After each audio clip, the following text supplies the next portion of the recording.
the Los Angeles Kings were one clear away from going up 3-1, putting their boot on the neck of the Oilers. If Quentin Byfield had just cleared the puck, just give it a little tap off the glass, and out of the zone, they would have won Game 4, gone up 3-1, everything would have been fine.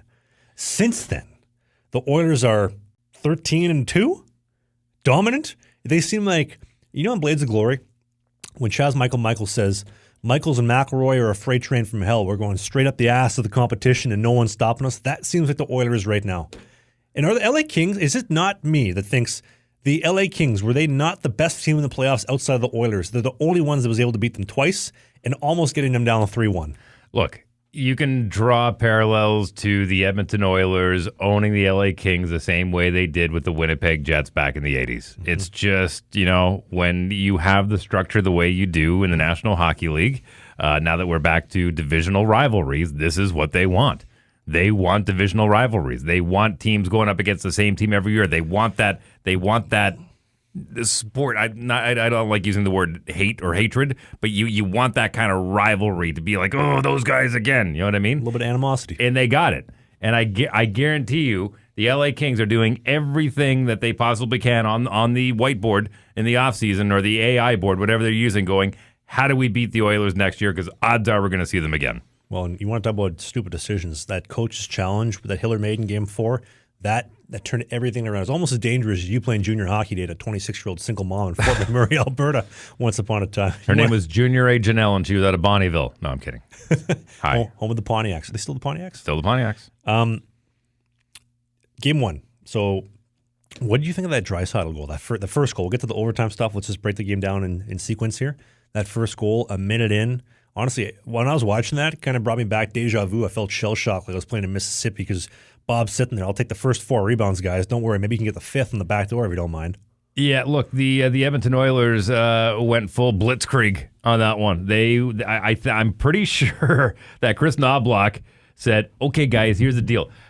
Skinner, plug your ears for a sec. Okay, he might let in 8 or 9 tonight. Let's make sure we score 10, okay? So throw everything you possibly can at the net. And they went offense first. Offense first. And it worked extremely well. Like, they should have scored. If anyone else was in net but Bobrovsky, they probably would have scored 10. He was fantastic in net. Like, we ended up with, a 913 save percentage in that first game. The Skinner's 906, somewhere around there. By the way, I'm following more goalie save percentages thanks to you. Skinner was good, but he didn't face overtime. He may as well have not been in net. Like, I don't understand how the Florida Panthers forecheck fell apart the way it did.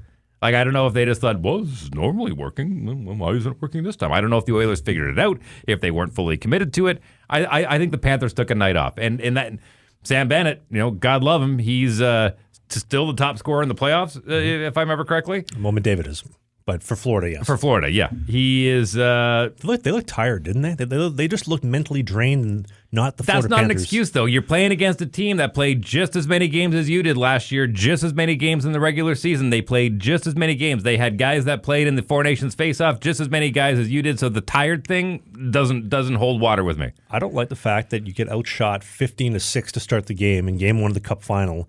And then we can get to overtime in a second, but the fact that you get outshot 17-3 in overtime, and like you said, if it wasn't for Bobrovsky, the game was over 5 minutes into overtime at the earliest. There was that blocker save he made on Victor Arvidsson where he wound up, toe dragged it, shot it right through Schmidt's legs.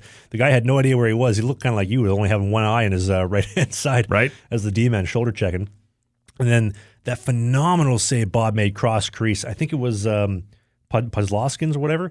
He makes the pass over to Trent Frederick, and somehow Bob comes across all the way, full flare, seals the post, skate on post, flat on the ice. And again, he's the best skater in the world, the best goalie in the world, because he's so spread out there and he's still able to catch his edge, reverse himself, and hinge back into position. It's phenomenal. And that overtime winning goal, if you really slow it down, he's this close away from getting the glove down on that Draisaitl shot. But when you leave the second best player in the world wide open, receiving a pass from the best player in the world with a nasty sauce, just a foot off the ice, over Barkov's stick, on Draisaitl's tape. He takes that beaver tail and just whacks it over the pad under the glove on Bob. And then the greatest silly in all sports, hands up, Look at that NDP voting crowd in Rogers Place said, I know you voted in more Liberals because you didn't vote for the Conservatives. Let's go home. Just because they wear orange does not mean they're all NDP They voters. got 2 NDP seats. Look, if I could try and read the mind of Paul Maurice, and I've said it before, I have the utmost respect for that man. I've had an opportunity to sit down and talk with him. He and I bonded over he and I both being blind in one eye. That has nothing to do with the fact that I can read his mind, but I think that he kind of went in, and I this is not an excuse, but I'm trying to understand the psychology of what was said in between periods in that locker room was, look, guys, we're getting outshot horribly right now. And the Oilers are so frustrated. Like, in their minds, they should be up 10-3 right now. They did even up in the second period, though. They were leading in shots at one point, Florida was. And so I think Paul Maurice said, we don't have to fire everything at Skinner. We just have to find the right one.